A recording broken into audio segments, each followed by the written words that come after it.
আমেরিকাকে 7 উইকেটে হারিয়ে বাংলাদেশ পৌঁছে গেল বিশ্বকাপের সুপার 6-এ।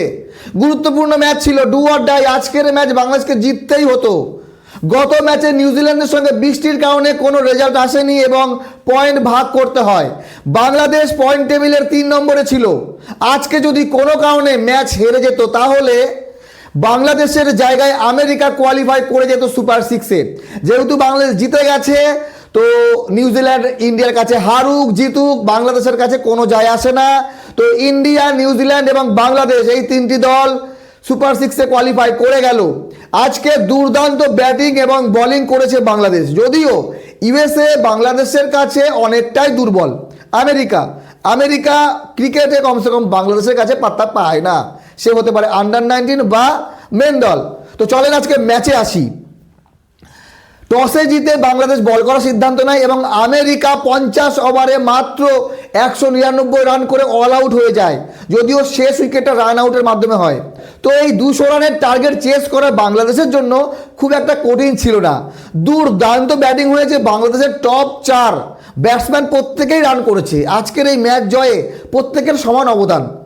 জাওয়াদ আবরার 47 রান 42 বলে, রিফাত বেগ 30 রান 55 বলে, আজিজুল হাকিম তামিম 64 রান 82 বলে, কালাম সিদ্দিকী 30 রান 55 বলে এবং রিজান 6 মেরে ম্যাচ জেতায়। আর বোলিংও খারাপ হয়নি। আল ফাহাদ 9 ওভারে 38 রান দিয়ে 2 উইকেট, ইকবাল ইমন 10 ওভারে 41 রান দিয়ে 3 উইকেট, শাহরিয়ার আহমেদ 8 ওভারে 32 রান দিয়ে 2 উইকেট এবং রিজান হোসেন 7 ওভারে 27 রান দিয়ে 2 উইকেট। তো ব্যাটিং এবং বোলিং দুই দিক থেকে বাংলাদেশ আজকে কামব্যাক করেছে। যদি বৃষ্টির কারণে ম্যাচ না হতো, চিন্তা করেন, যদি না হতো তাহলে পয়েন্ট ভাগ করতে হতো বাংলাদেশ এবং আমেরিকার মধ্যে। তাহলে অপেক্ষা করতে হতো আগামীকাল ম্যাচে। গুরুত্বপূর্ণ ম্যাচ আছে ইন্ডিয়া এবং নিউজিল্যান্ডের। তো চলেন একবার বলে দিই কোন 12টি দল সুপার 6-এর জন্য কোয়ালিফাই করলো। Zimbabwe, south Africa, Ireland, India, Australia, Sri Lanka, England, Pakistan, Afghanistan, West Indies, New Zealand এবং বাংলাদেশ।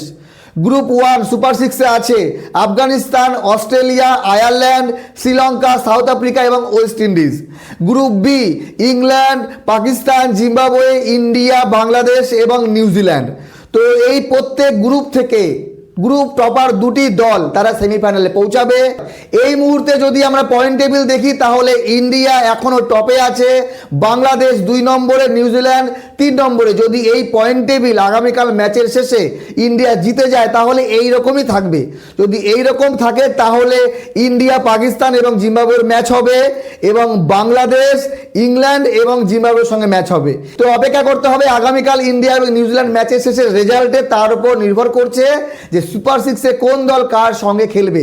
তবে হ্যাঁ, England, Pakistan, India, Zimbabwe, Bangladesh এবং নিউজিল্যান্ড, এই যে 6টি দল, এর ভেতর থেকে যে কোনো 2টি দল তারা সেমিফাইনালে পৌঁছাবে।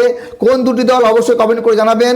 আমার তরফ থেকে ইন্ডিয়া 100% সেমিফাইনাল খেলছে, কারণ গ্রুপ টপার হবে। যদি 3 ম্যাচ জিতে যায় তাহলে আরও সুযোগ থাকছে এবং ইংল্যান্ড কিন্তু অনেকটা এগিয়ে আছে, কারণ ইংল্যান্ডও গ্রুপ টপার।